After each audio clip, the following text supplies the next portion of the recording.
tutorial ni about sa unsaon pag-install nimo sa Windows 10 sa kuan kanang Rufus na USB. Una yung button kay mo open og Google Command, type ninyo ang Rufus. There.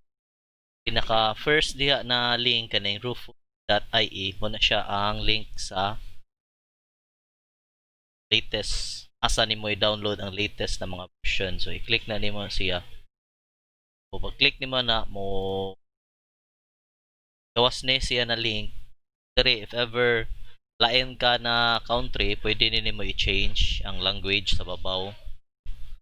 Kita ra nimo, i-click lang na nimo daghan mga languages diya. If Chinese ka or Arabic, pwede ra nimo i-change. Then pag-download ani, scroll down ka, then nay nga diya na last update, nay year, then month og kuan days niya. So i-click din nimo ang pinakauna kaning ubos sa download ay ang diri sa kuha ang ang latest na version kay Rufus 3.11. I-click lang nimo. Then mo-download na siya. Ninyong buhaton kay mo download mo og Windows 10 Media Creator.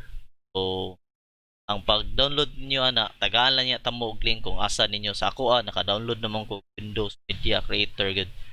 So adto din mo sa kuan link na inyong gi-downloadan nasa download. So click ra ninyo i-run as administrator lang na ninyo.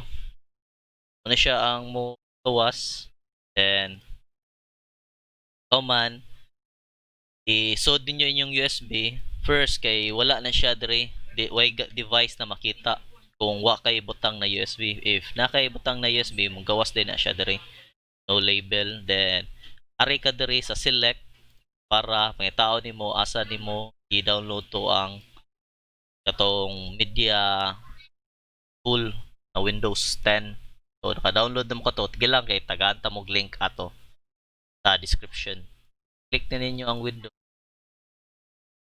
open, gawas na siya dire na siya windows.iso. Second kay image option. Ang imong button nimo na standard Windows installation lang. So wala kay usbon ani.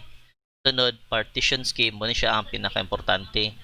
Ang GPT o kanang GPT kay sabot na ang mao na siya mga latest na mga board sa type nila na gamiton sa mga karaan motong legacy. So sa atoa karon para may baw-an sa atoang computer na unsa na siya atoang computer if karaan man siya or bag-o ba na siya, click na nimo ang kaning Windows plus R. Mugawas ni ang run or tanaw lang nimo diri sa ubos manay kuan man then i-type nimo ang kuan ms info 32 man okay. So mugawas ni siya sa screen nimo para paghibawd nimo kung unsa imong computer kung karaan ba siya na version. Ang makanan na version mo to siya ang legacy man, ang mga bag-o mo na siya ang katong mga kuan tong GPT ang gamiton. So pag tan-aw nimo tanaw ninyo ang BIOS mode sa tuwa legacy. So atong gamiton ang katong isa na option para lain sad na para example dili murag naglibog gani nasa other way na sa kamo mangita na ari ka sa this PC, click nimo manage, then ari ka sa this management, then kabantay kaning na address kilid i-right click ra na nimo diri ang kanimo ang C nimo para may baw-an nimo kung unsay gigamit og format ana tong paglas. Click nimo ang properties, then ari ka sa volume.